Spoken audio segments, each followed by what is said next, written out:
to another edition of Pittsburgh Sportsline. First, I got to thank Olive Oil's Pizzeria before we even start. Let me chew 1 second. Oh, is that delicious? And you know what held me back? Ryan gave us the best breadsticks I've ever had today. Better than the best meatball sandwich Jim ever ate? Well, no, because meatballs add to that, but make sure you give them a call. Call Alexis at 412-831-1900 or Ryan. They'll make you up a pizza like we had, the XL, and the breadsticks with that little bit of buttered garlic and marinara were fantastic. Thanks again for being our sponsor. Thank you very much, folks. Delicious food. I'm Al Levine, the Talking Machine. We got Chip the Prophet Hayner. We got Smoking Jim Frazier. And I think we just got Zach Brenner just walked in. Oh, you got to put him on camera. I'm wearing the BC gear. He got Pittsburgh Sportsline latest tassel cap. Welcome aboard, Zach. Just started introducing you. Hey, since I got some announcements, I want to announce about this grill that we're going to do to build up the Chip. Could you hold this for a second so I can put that out there? John can zero right in on it. That's yeah, I don't know if he is or the other camera, but I'm sure we'll work that out. Got it. That's excellent. If you look at that gas grill, EV Hardware is donating this grill. It's about a $650 Weber grill. The drawing is going to be June 8th at the council meeting. Devin Shea will be on the camera like he's in the control room now, but he'll make sure that they draw that. It'll be a legitimate drawing. $1 donation per ticket for all of these. And we'll show you this. Okay, Chip, thanks. Let's see if he can get this. Well, you know, the only problem is I've already bought the winners, so, you know. Whoa, no. That winner, we can't. There it is. That's one of the tickets. I have some on me right now. You're all welcome to, if you see me out and about, just ask for a ticket. It's only $1. Chip, we got a special for you. 5 tickets for $5. Hey, wow, there you go. It doesn't get any better than that. Handful for a handful. And for Zach, we got the BC deal. If you notice, I'm wearing BC gear, but hey, look what this nice gentleman did. Can you close in on that arm, John? Oh, I'm twisted up here. Could you mean that python? Hey, wait, it's coming out. It's coming out. It's coming out. There you go, baby. Yeah. Thanks, BC. Yeah. And Smoking Jim said you're always a winner with lime green. So I don't know what it means, but we had boxing and that happened. Hey, I want to thank you for watching us on Verizon 32. We appreciate that all over the area. Comcast 7 only in Bethel Park. And then on Facebook, we just hit a brand new high when I left the house to get the pizza. 4419 was our new high. So thanks, everybody, for all the likes. And you know, all you people that are asking me to like your page, thanks for liking ours. And you know, I gave you a like right away. If you haven't liked our page, I may be delayed on that. So give a quick like in there, and I'll like that next page. We got a lot of sports to talk about, and we always start our show with what's on our mind, and we're going to do that right now. Zach Brenner, what's on your mind? Well, Al Levine, the Talking Machine, I'm going to keep it short and sweet tonight. Pitt is not it. No NIT, no buy-in tournament. Jamie Dixon's team over in Oakland has completely fallen off the wagon by my standards for the University of Pittsburgh because, as I've alluded to several times over the last couple years, Pitt always breaks my heart and lets me down. Not any worse than Penn State, but bad. But what's also on my mind, I've been taking a ribbing for number 29, Marc-Andre Fleury, and I'm going to simply say this. I can't even imagine the peril that the Penguins would be in right now if they did not have number 29, Marc-Andre Fleury, in goal. He has 9 shutouts on the year.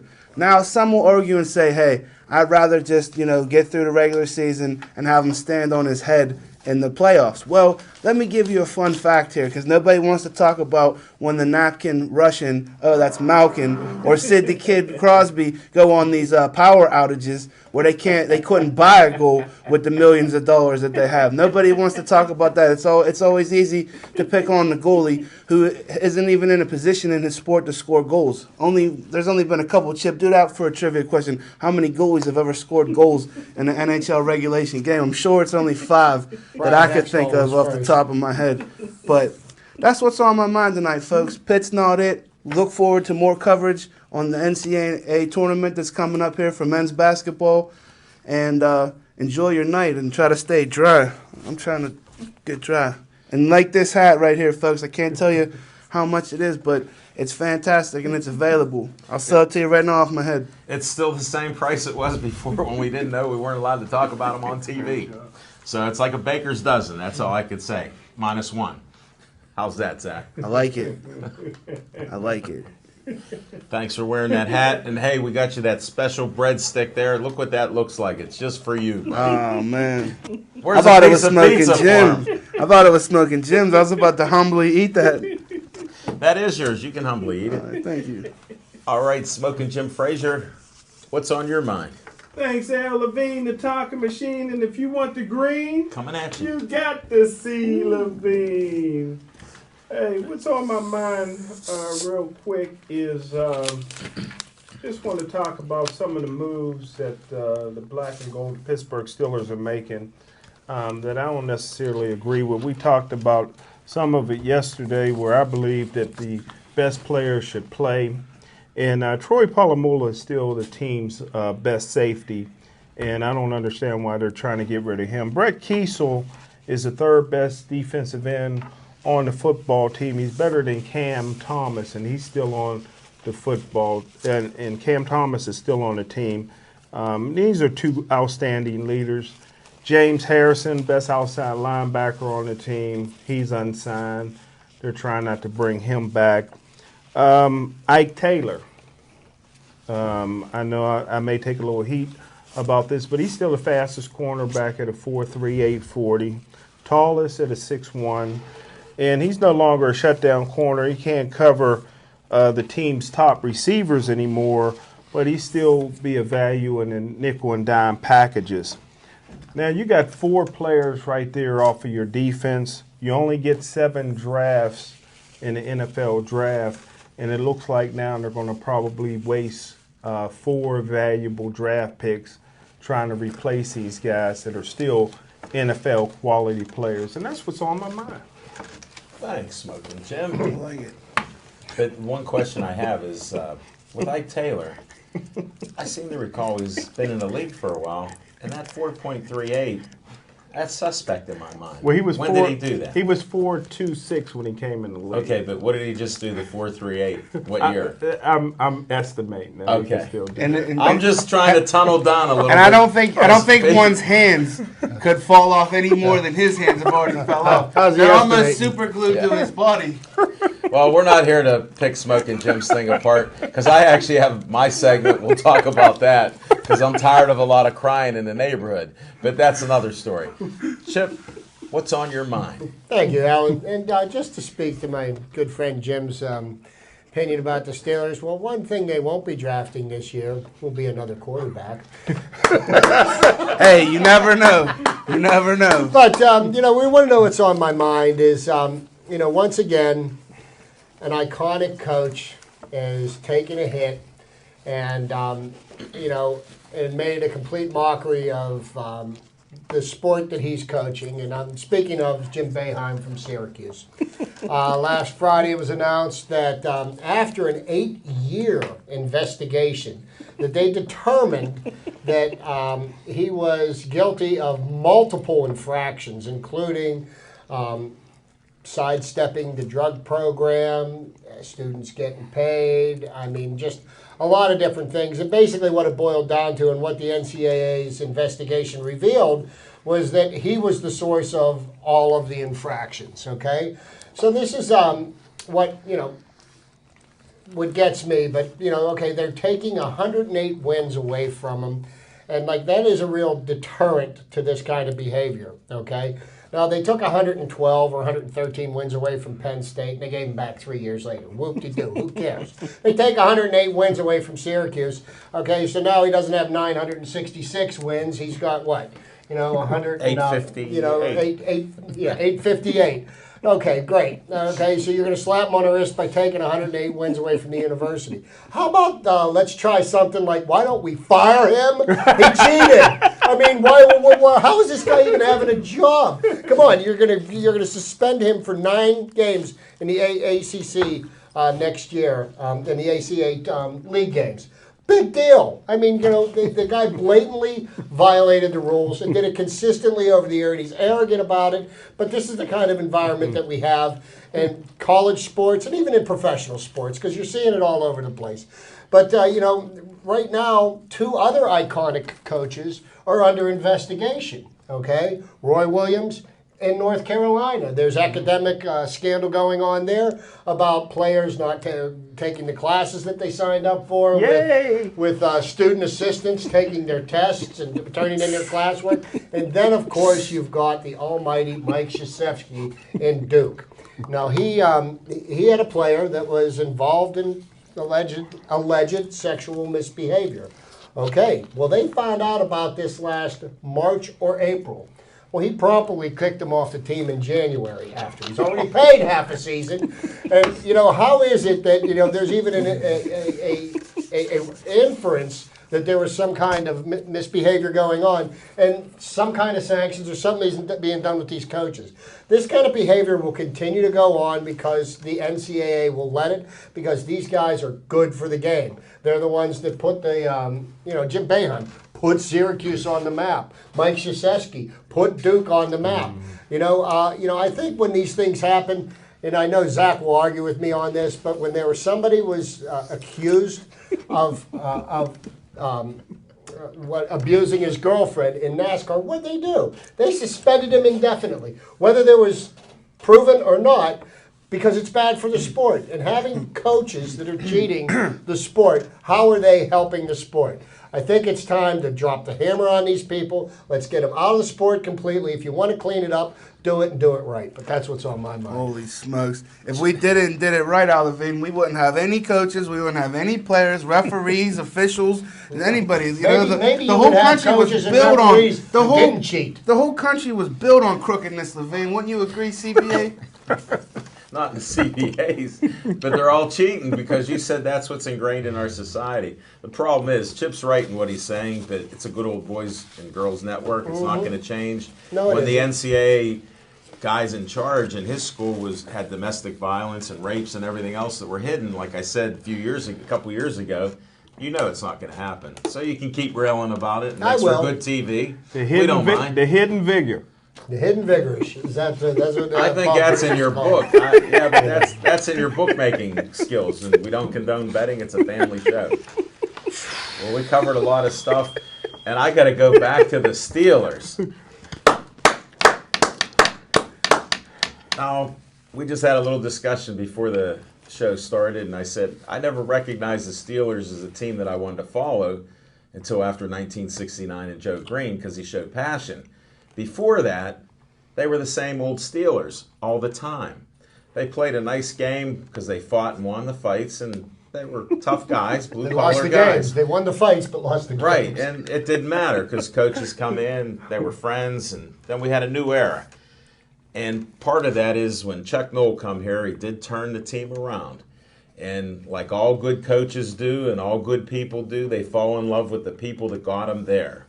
Did Chuck Noll keep some of our guys too long? No doubt about it. Do we like to talk about it? We hate talking about it. When somebody wins a Super Bowl or a couple Super Bowls for the Steelers, they should never be gone.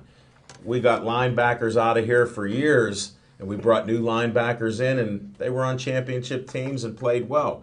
But we thought they were done. We didn't have cap issues like we do. Now we got cap issues, signing money, and everything else you can do if you go early. Like I said last night, I just wish the Steelers would give Troy his money so there's no problem there and let him retire with class. Kiesel overachieved. He was an overachiever. They even got rid of him last year, and he come back. Well, Smoking Jim, you're a scout. I'm not. I don't watch the film. He's Aaron Smith's little brother. Yeah, I'm just going by, well, whatever happened, happened. But you had an era here. They do end every so often. What's the average shelf life of a player? Like 3.3 years? Good point. So now everybody tells me, Al, what are you even talking about? A guy's been there 13 years, 10 years, 8 years. Guess what? They did fantastic. And here's the other thing about it. It's become entertainment. All of them are millionaires. And most of us are not, except for Smoking Jim here, maybe. But most of us are not. So why are we getting all upset about guys who are set for life? Some are good guys, some aren't. That's what happens. Eventually, we all get old. Except on Pittsburgh Sportsline. We're going to do this till the day we die. Have a great night. Don't change that down. All right. We always got a couple favorite segments here, so I won't forget about Fiction and Fact from Smoking Jim's Almanac. Hey, thanks, Al Levine, the talking machine, and great. What's on everybody's mind today was outstanding. But my Fiction and Fact is going back to 2003, and we're going back to the Pittsburgh Steelers draft, and actually this will be on paper my 16th year with the Steelers. But being that I was fired for two years, this will be my 14th season officially.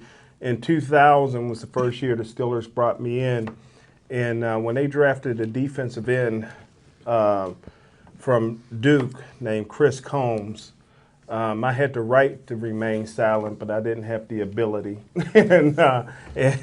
So being that I couldn't shut up about how terrible he was, they fired me until 2003. And when I came in 2003 draft, on the Pittsburgh Steelers board for the first round was Larry Johnson from Penn State. They wanted Alonzo the Bum Jackson from Florida State, and Mike Doss, strong safety from Ohio State.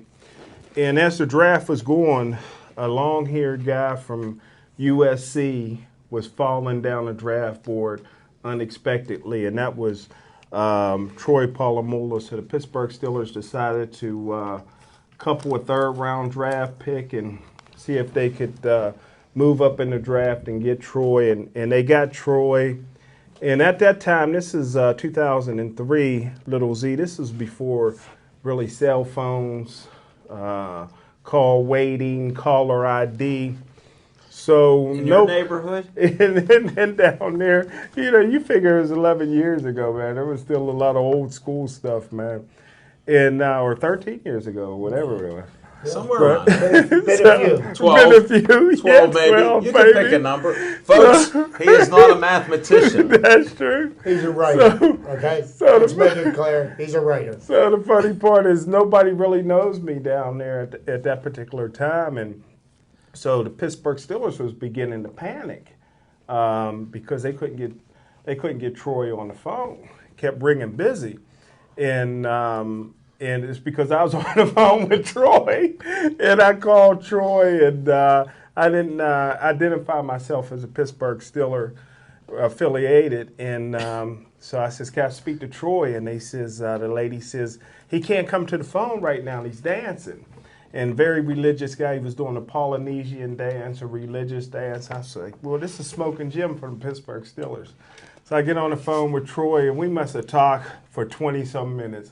We're talking about Carson Palmer's roommate at USC. We're talking about it. And the whole time the Steelers is trying to get Troy on the phone for the simple reason the Pittsburgh Steelers and most NFL teams try to get a confirmation that you will sign if they draft you, so that you won't get that situation like Eli Manning or Elway. And being that they traded up so quickly, they never talked to Troy. And they know how Troy is. If he may not have wanted to come to the Steelers, so they took a chance. And so they're panicking now, and they did all this trading, and they can't get in touch with the guy to say whether or not he'll be a Steeler, because I was on the phone with him for about 20 minutes. But that's the Fiction and Fact from Smoking Jim's Almanac. I hope Troy comes back for one more year. What a great guy. That's good stuff, Jim. Well, the sentimental value means a lot, Smoking Jim. And this backstory, we never even heard about any delay of anything on there till now. So we're just glad to hear it. I don't know if it borders on fiction or if it borders on fact. So who's going to verify any of this? Because I got people texting me that there were cell phones there and everything else back then. So I don't know what happened, my friend, especially out in California. That's Silicon Valley, in case you don't know that. They invent a lot of this stuff. They were poor then. The Samoan was Who, doing a California? Polynesian Or- dance. USC. Troy's family. You played at USC. So it was just Troy's family. All But he right. was in Oregon at the time. Okay. That's where his family Well, that's lived. probably why. Yeah. So All right. that would break the difference. You got some more facts in there. We're gonna fact check that shortly. Because Zach will bring it up. He's Googling it right now. All right, let's go to Chip's trivia time. Come on, Chip. Thank you, Alan. And a couple of things on my trivia. I'll try to go through this first one relatively quickly. And my trivia for this evening, I always like to keep my trivia pertinent to what's going on in the sports world. And since the free agency started at 4 o'clock, I figured that's going to be the path I'm going to go down this afternoon. And what I wanted to touch on, and I use for my resource, NFL Total Access. And what I came up with is the 10 biggest free agent busts in NFL history. Wow. Okay? That's something positive. There you go, because there's going to be some people that are going to sign, that may have already signed, that might end up on this list. Okay? We don't know. Time will tell. But number 10, we're going to go from 10 to 1. Andre Rison. He signed a 5-year contract for $17 million from the Cleveland Browns in 1995 and promptly did nothing. One of Jim's favorites here rings in at number 9, Brett Favre. He signed a 1-year contract for $16 million with the Minnesota Vikings in 2010. He ranks as number 9 on the list. Number 8 is somebody that Pittsburgh fans will continue to say lives in infamy for the rest of his life. Neal O'Donnell. After handing Now, boo that. the Cowboys Super Bowl Boo 30, that, Steeler. he signed with the New York Jets for 5 years and $25 million in 1996. I guess that was on his way to He was in to deep with Canton. the bookies. You know, he was on his way to his Hall of Fame career. Number 7 on the list is Dale Carter. He was signed for 6 years and $38 million by the Denver Broncos. And if the one thing's consistent here, I mean, other than Brett Favre, does anybody recognize any of these names? That's my point. Number 6 on the list is David Boston. David Boston was signed for 7 years and $47 million by the San Diego Chargers in 2003. Next up on the list was Dana Stubblefield, who was a star for the 49ers, played his best years there. Daniel Snyder.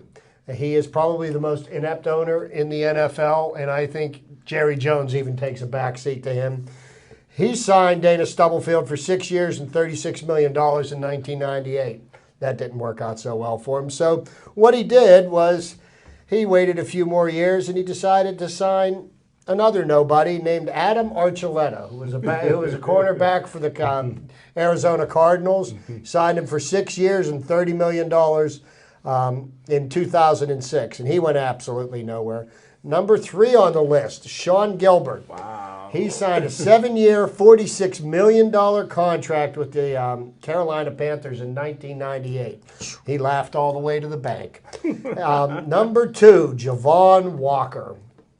Javon Walker was a wide receiver. The Raiders snatched him up, signed him for 6 years, $35 million in 2008. Wow. And, what have the Raiders done since? And then the number 1 bust of all time, free agent signing. Once again, Daniel Snyder wanted to prove that he was far and above the worst owner of them all.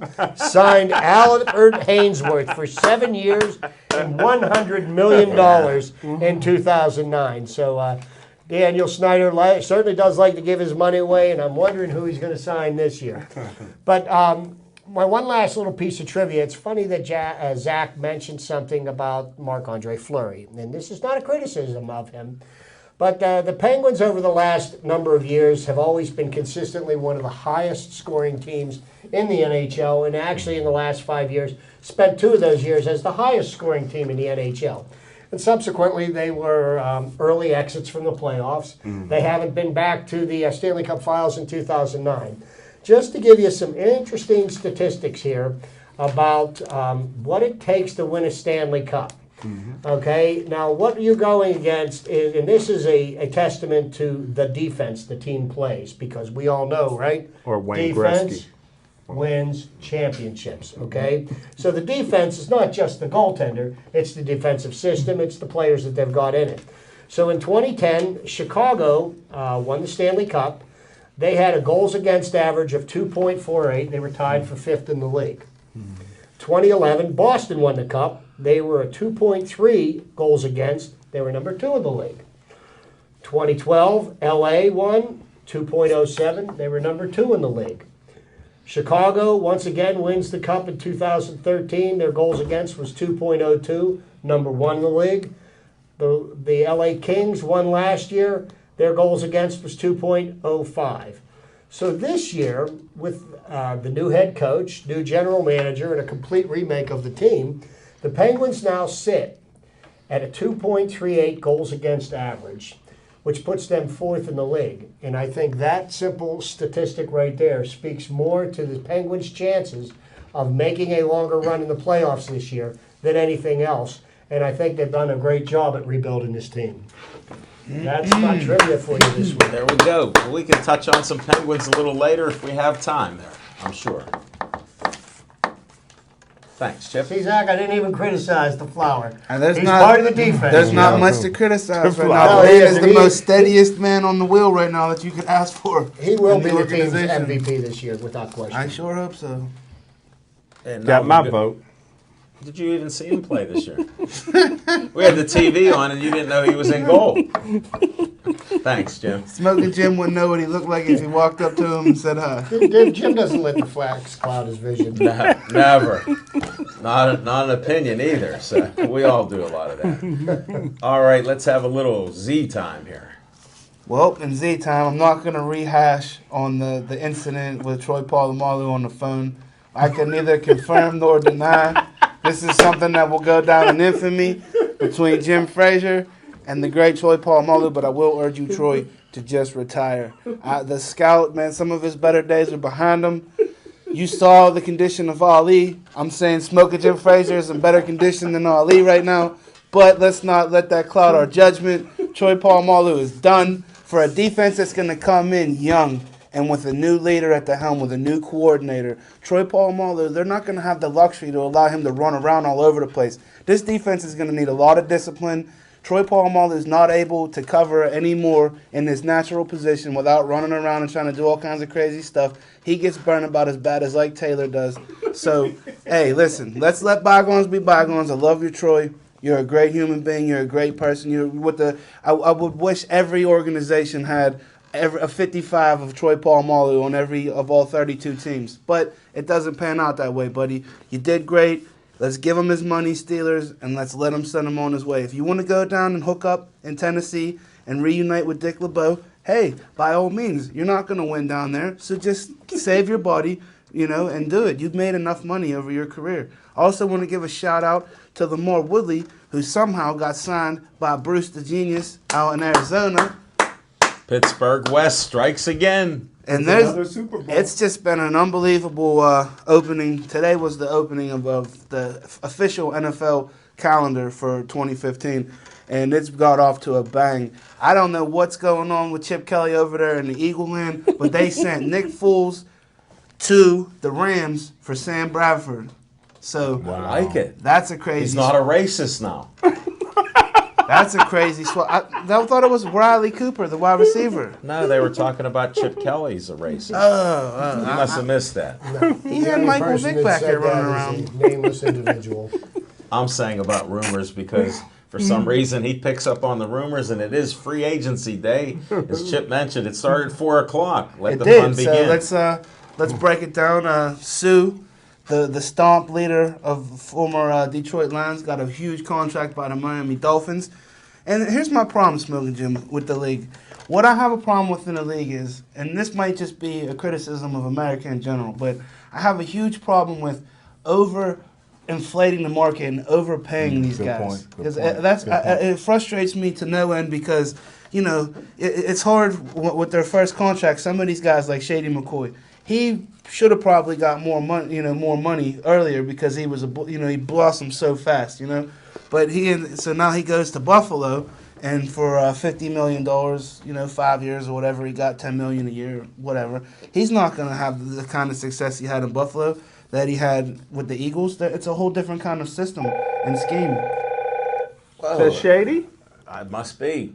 He's upset. Hello, caller. Do you want to state your name? My name is Jack. You have to speak up. His name is Jack. Jack? Uncle Jack. Uncle Jack. Uncle Jack Brenner. Hey, from the mountaintop. This is Al Levine, the talking machine. I saw something on Facebook that you might call in. Well, me and Zach, we got a problem with the Penguins. Yeah, we know about it. And my problem is, I was right. Last night I stayed up and watched him again, and he did the same exact thing. Joe Bowden laid down, lost the game in the shootout. Yeah, we understand. That's why we got opinions and we got facts, Uncle Jack. Yeah, and then everybody talks about 9 shutouts. Don't tell me what you did. Tell me what you're going to do.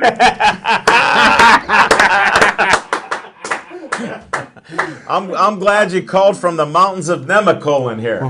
I like him. You wait to meet him. He's one of the best hosts that you ever meet. Last summer when we went out there, he said, come on into my room here. He had memorabilia. He had beer cans everywhere. Hospitality. He's just one of the greatest hosts that I ever met. And I wish you all would come back to the mountains. You got to wait till this snow melts. It's gone away. I was in a hot tub, 102 degrees. Wow, you sound fresh today. I know that. I'm on the internet working with pictures. I got over 6,000 pictures I'm sorting. Oh, what a mess. Well, I appreciate the pictures you gave to me, that collage you gave with all your family and Zach and his family there.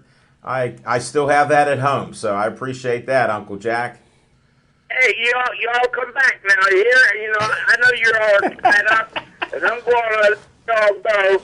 But I just wanted to let you know my feelings on the Penguins. I hope. Well, here, let me interrupt you, Uncle Jack.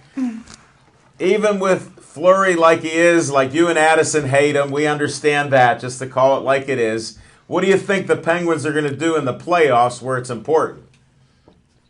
Okay, I don't know, depending on who we play first. Okay, you're an honest man. I like that. But I tell you, I'd like to see him go all the way. You know what? Pittsburgh deserves everything we get. We don't have too many winners, and, it's a long winter time, so we got to root for something. Well, that's what we're going to do. We'll root for the Penguins, and then we'll have the Pirates fill in again for another winning season. How's that? Oh, wait a minute. After the first game, look at my Facebook. I did it last year. I was on there, wait till next year. After the first game. Oh, boy. Hey, we're going to have you call back in. Uncle Jack's the man. Uncle Jack. I want to keep his telephone number handy, and it's on Tuesday nights at 7:30. Yeah, well, we're between 7 and 8. If you call at 7:30, we'll answer your call the same way, Uncle Jack. Yeah, and I surprised you when I said, who is this, huh? Well, I was expecting you to say your last name, so. It's Jack, and nobody knew who Jack was. Well, if I hear that Brenner name because you're living out in Brenner Lane, I know that. Oh, my goodness, yes. And it's a sheet of ice all the way from the top to the bottom. Well, you let us know when the ice is gone, and we'll have to take a road trip up there, okay? Let's do that. All right. I love you guys, and thanks for putting up with me. Thanks, Uncle Jack. Thanks for calling. Great job. Great call. You got to meet Uncle Jack in person. He's a legend just from the phone conversation we had. I'm sure he keeps your sides splitting. And he can tell some stories. And if you want to drink some beer, I guess I can say that. He's retired. He would drink some beer with you. Good deal. Definitely. Well, that was a good little diversion. Zach, I don't know if you finished your Z time. You had an additional Brenner jump in, so. Yeah, I think everybody got their fill of a Brenner for one night. Well, we got 2 Brenners. I just hope Brenner's Addison doesn't call in and talk about Flurry now. Jeez. I can't believe That'll it. be the trifecta. But I want to talk about On Location. Last night, we had one of our greatest crowds ever, 60-plus people. We had, let's see if they can get we had the Donnybrook Boxers. We had Jim Lamb, who gave us the background of the Donnybrook is actually a brawl, and it's a city in Ireland.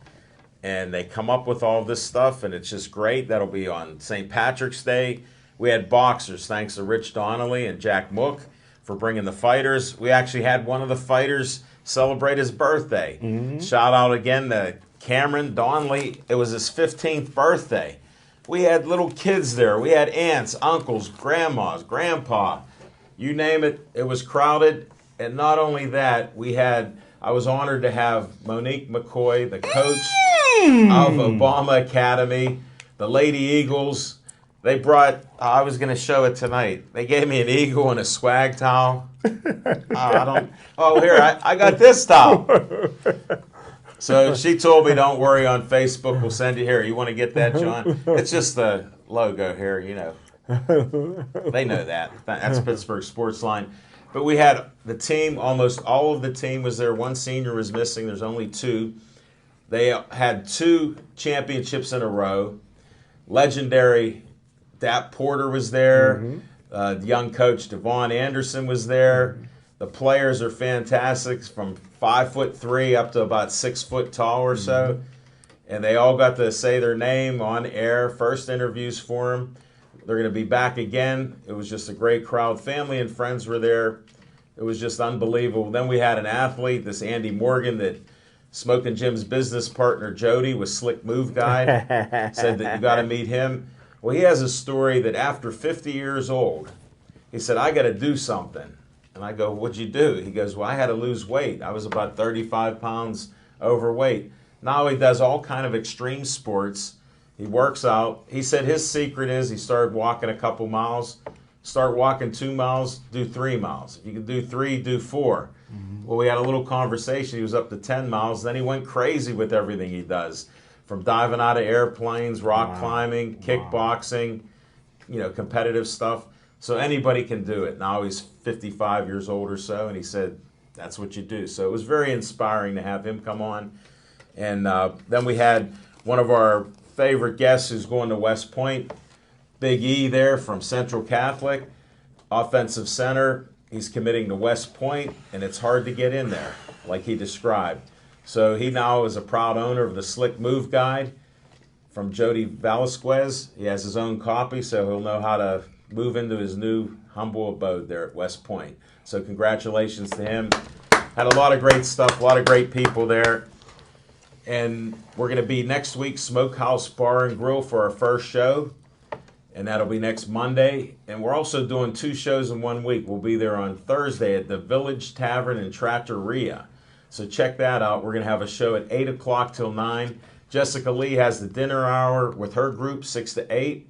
We're going to come in with dessert and stuff later on, and plus a lot of good sports and guests. We're getting the guests coming in left and right. So check us out in 2 different locations next week, Monday and Thursday.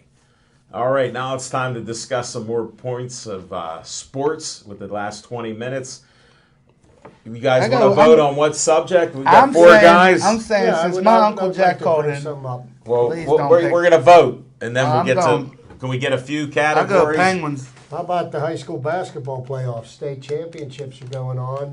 The Alderdice Dragons are a favorite. Smoking Jim, you got to vote. You want to vote?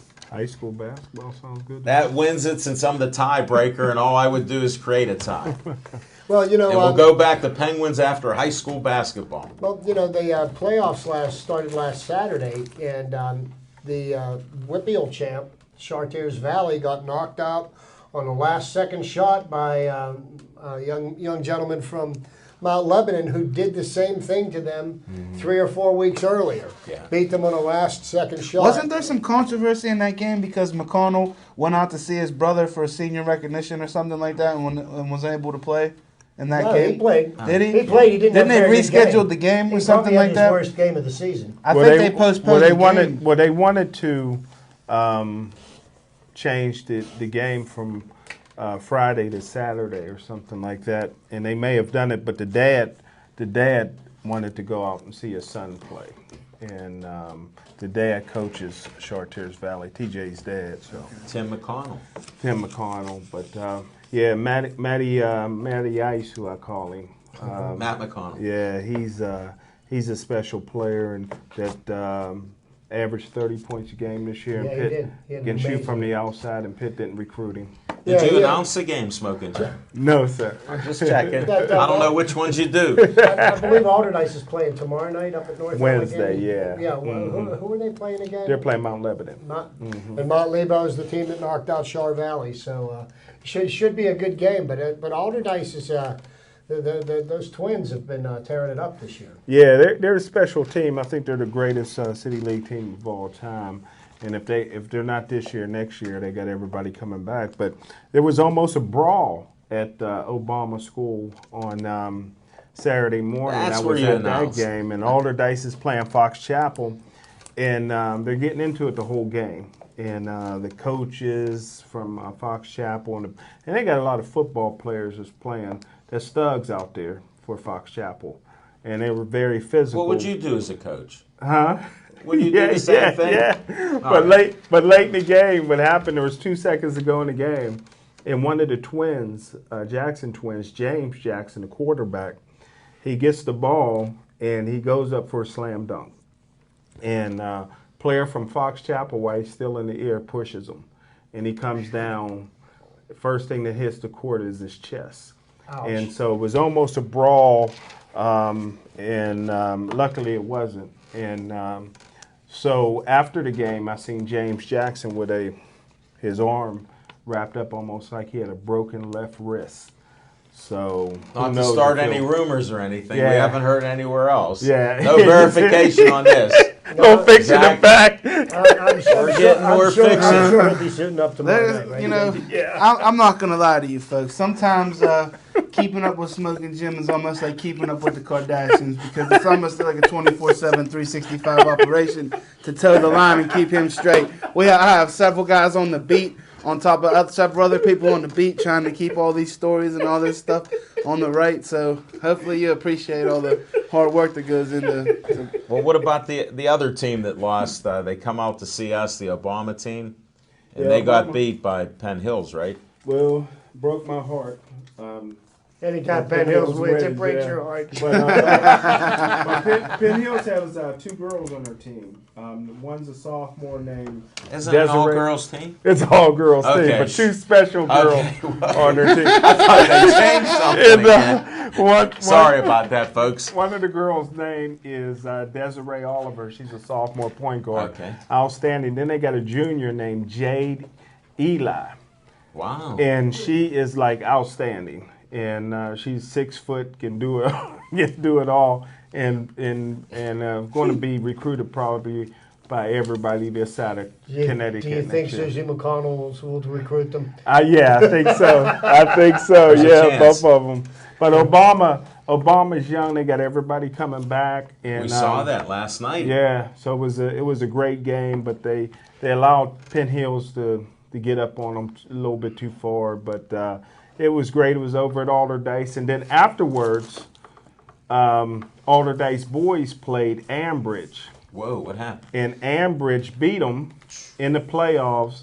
But don't forget, Ambridge would be considered the number 1 team in the state if on September 29th, their star player McGinnis didn't transfer illegally to Aliquippa. Whoa. September 29th, a month into school, not only did he play football for Aliquippa their last 4 or 5 games, now he's the star basketball player for Aliquippa's undefeated team. And they're the first undefeated WPIL team in like 30 years to win the championship, and they're probably going to win state. How does this happen in America? He transferred Illegally. for athletic purposes during the school year, and he got away with it. Look gotta what prove they it. did to the Steel Valley team. You gotta Yeah. prove Their it. top player, Well, he was a 5th-year senior. Well, at least he was still in school. They give you 5 years to finish college. Why not high school? Or They more. should give you as many years as you need, Levine, until you can In finish. college. You mean in college or eligibility? There's In two high different school. things. Yeah, but there's two different things on eligibility. No, Well, no. yeah, the team that I was surprised He might to run see himself get out of done. eligibility. You're not even going to, if you can't make it through 4 years of high school, then the prospects of you making it through college are slim, Levine. I'm just Not talking about necessarily. It could be graduating done. high It could be school. done. If it takes you 6 years to graduate high school, you probably don't need to go to college. You probably should just go to McDonald's. Well, maybe you finally redeemed yourself. Well, you know, I'm the an team optimist. The team that got knocked out that surprised me as a perennial player in the for the state championship was Lincoln Park got knocked out real Yeah, bad this yeah. year. And they usually traditionally have a very strong basketball program. Well, don't forget they lost Maverick Rowan. He was only a sophomore, is being recruited by everybody. He's down in Florida now as a junior. And then their star point guard Nelly didn't play in the PIAAs, but they can recruit from all over. And, but Kind of like Gateway. You Except they're not doing yep, that well. Yep. And I think, to segue, if we're going to stay in basketball, part of the reason why Jamie Dixon isn't having some of the national successes of other coaches is because, look, Jamie Dixon isn't cheating. So there you go. That settles everything. Start cheating over there in Oakland, and we can start winning. You know what? Little disclaimer. Would you rather... Don't cheat. Would you rather? I know Smoking Jim knows all about vacating things. Would you rather make it deep in the tournaments and win a whole bunch of stuff and it'd be great for Pitt and Oakland and then have to vacate it later, or just stay where we're at right now? I'd rather them stay where they're at right now, to be honest with you. they won't have to vacate that CBI championship. They got that I don't forever. think they can pay for that this year. They've got NC State tomorrow night at 7 in the ACC tournament, and I think Do Pitt's they? really only chance at even making it into the NIT tournament. It would be they'd have to win at least 2 games in the ACC. They're almost out tournament. of the NIT too. Yes. Yeah. Well, Pitt bad put- right now. Pitt It's a had sad played state of themselves into a affairs. position where they were a favorite to make the 64-team tournament. And then they promptly lost their last 3 games against teams that they should have beaten. They lost to Miami at home. They lost to Wake Forest there, and then they just completely fell apart against Florida State, a team which they beat pretty handily here at the Peterson Event Center earlier in the season. Their shooting touch went ice cold. If you're not knocking down your shots, you're not gonna. You need Matty Ice. They got out rebounded by Florida State, and Florida State has a big front court, but they don't play well together. At this point, Smoking You Jim know, Fraser, and they just need they they should go after Matty Ice. Yeah. They should go after every Tom, Dick, and Harry in the city and try them out and run them through. What do we got to lose if this Yeah. is all we got? If this is the talent pool that we got to play from, they were doing a good job of getting the players from up in Brooklyn and in New York. But once that coach left and went to Manhattan, Good point. that kind of dried up a little bit. Well, to Good be point. honest with you, from what I have been hearing from basketball experts, and I do defer What to basketball them, experts? they say that Pitt should actually What did Magic Johnson have a fairly decent team next year. They've got a junior college transfer coming in. It's a 7-footer. And they're getting almost everybody back from this game. In a year of seasoning, they should be a better team. And the thing that they were lacking this year was a big man in the front court. They weren't did only not just- have that. So they weren't that even changes, just lacking a excuse big me, man. That changes the way other teams run their offense. If you've got a big man in the center that can clog things up. You got weak guard play, awful guard play, abysmal guard play. You got non-creative shooters. You Can got you guys think that of can't another even pull up adjective? and shoot the ball. Can't create off the dribble. So Pitt got more problems than just a big man inside. But maybe they were just young, though, too. Exactly. Well, all I can say is this. 5 years ago, everybody said T.J. McConnell couldn't play at Pitt. That's why he landed at Duquesne. Now he's the player of the year in this conference at Arizona, and one of the best teams in the country. So quit this reverse discrimination stuff. Well, you know. Thanks, Smoking Jim. Coming from you, that so much credibility that I think they change that dial. Don't change that dial, Chief. Keep watching. We're going to talk a little Penguins right now because I'm excited about the Penguins. I'm glad they're playing better defense. That's been one of my arguments. 3-on-none is very hard for most goaltenders. 2-on-none is very difficult. Exactly. So when at least you have one player back there now, which they do a lot of times, Fleury's able to stand up a lot better. He looks more relaxed. And I'm not a hater. I believe with 9 shutouts means something. I mean, holding the teams with the defense here and bringing new players in like they did, new coaching staff, they've done well. I'm excited about this season ending and getting into the real season with the playoffs. Well, I'll tell you the person that I think was the best acquisition they made this year. And I was not a very big fan of James Neal. I thought he was one of those people that went in a tank.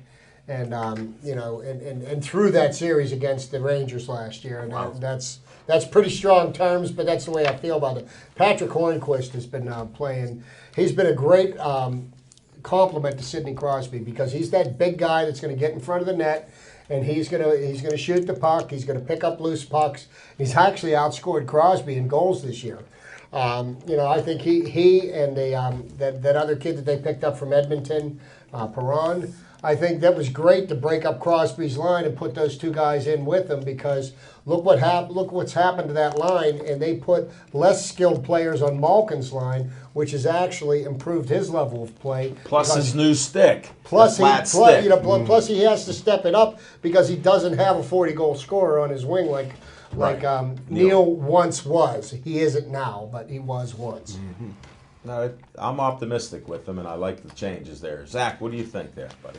Well, you know what I think? It doesn't matter what I think because Okay, what's going to good. happen on the ice is going to happen on the ice. And like I've been saying for a long time Well, this now, is opinion, we're too easy to put the blame on the goalie. The goalie is unable to score goals, technically, period, at all. So when you have two of the best players in the world that just, somewhat disappear and don't play up to the expectations, that, to me, is more astounding than Marc-Andre Fleury getting burned in a shootout, because how often there's not too many times during 3 periods of hockey where a guy breaks free and it's just one-on-one. The best player, Kane, for Chicago versus your goalie, which is one of our best players because 2 of our biggest stars fade and disappear in crucial times. So what we need to have happen here for the Penguins to go far in the playoffs is Sid the Kid to play all-world, and Gino Malkin to step up and play every bit as all-world as he does for Russia, as he does for the Pittsburgh Penguins. Well, Zach, I do have to agree with you, and I do think that part of the Penguins' big problem this past season is that their stars are not playing the way they are getting paid. I think Crosby's and Malkin's should be scoring a lot more now. Scoring league-wide is down, and I think that the NHL needs to reevaluate what's going on and whether or not. I mean, there are rules in place, and it's the same thing with baseball, the slow play in the games. There are rules in place that they could be enforcing that could make the game a little bit more exciting, get a little bit more out. But you got this clutching, you got this grabbing. I mean, one of, who was it last night against San Jose? One of their guys was sitting on one of our players in the middle of the ice. Really? You can't do that. That's a thing called interference, and the referees need to call these things. And they're not doing that. So subsequently, scoring's down. But if the scoring's going to be down, that means playing a real tight defensive system is what's going to change the outcome of the game. And I think with the acquisitions that we made and the defense that we've got now, give them about 15 games to get really acclimated to one another. I think now they've got a better chance to go further in the playoffs than they did 2 weeks ago. Well, I'm glad they're getting healthier, too. I think that'll be one of the factors also. So that's part of playing together, too. So let's go, Pens. We got to have a little bucko talk here. Got it. And I already got my summer tan. Devin, what'd you do here? What happened here? Yeah. How did I get this Don't tan? anybody believe it. He's been in the tanning booth all day. No, Straight tan.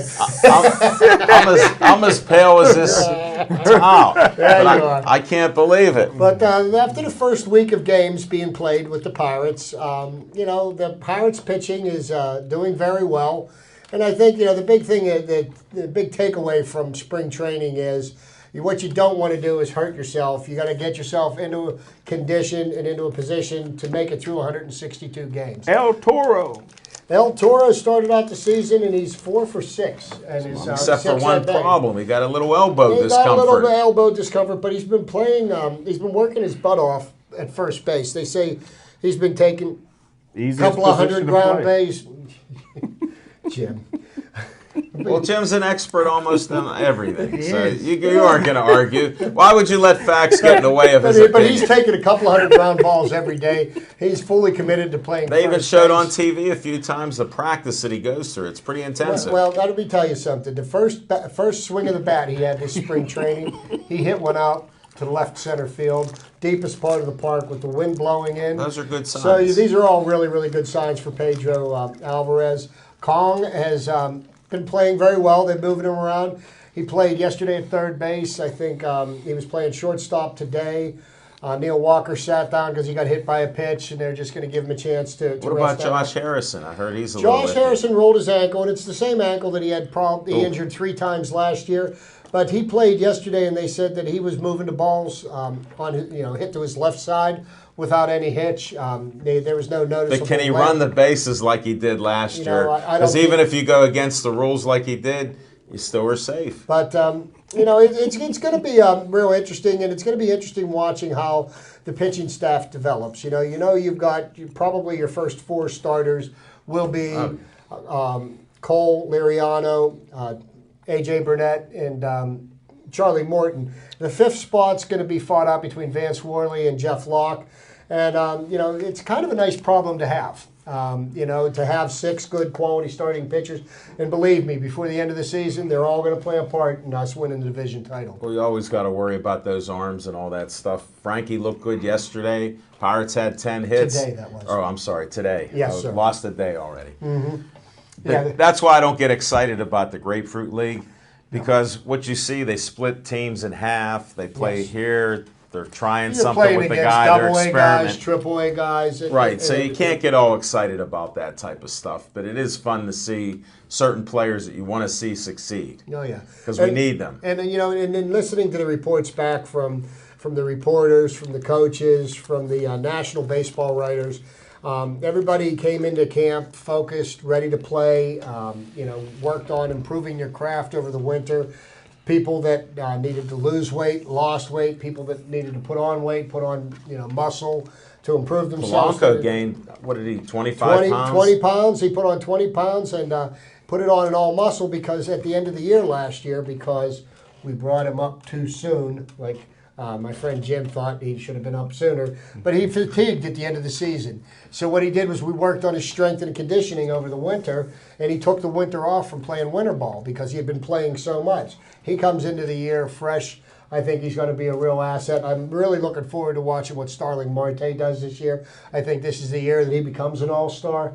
Let's hope so. Makes himself a national name. Can't wait to go to a game. Yeah, do you know, right, Jim? There's 9 innings in a baseball game. Well, we're not going to cover that. We're down to the last minute.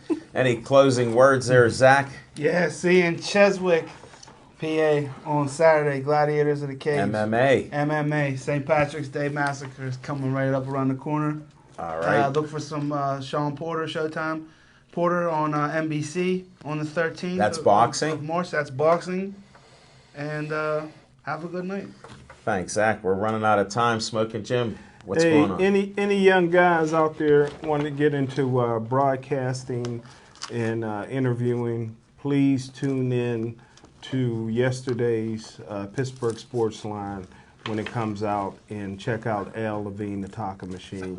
You can learn a lot from him. Best I've ever seen. Great job, Al. Smoking Jim, thank you very much. I appreciate it. I don't take the compliments well, but I'll keep that one. Chip, anything else to say? We got a couple seconds for you. Couple of seconds, not much. I'm just going to enjoy the rest of spring training. All right. Everybody take care. Thanks for watching us. We appreciate it. Have a safe night. Be safe out there in the rain.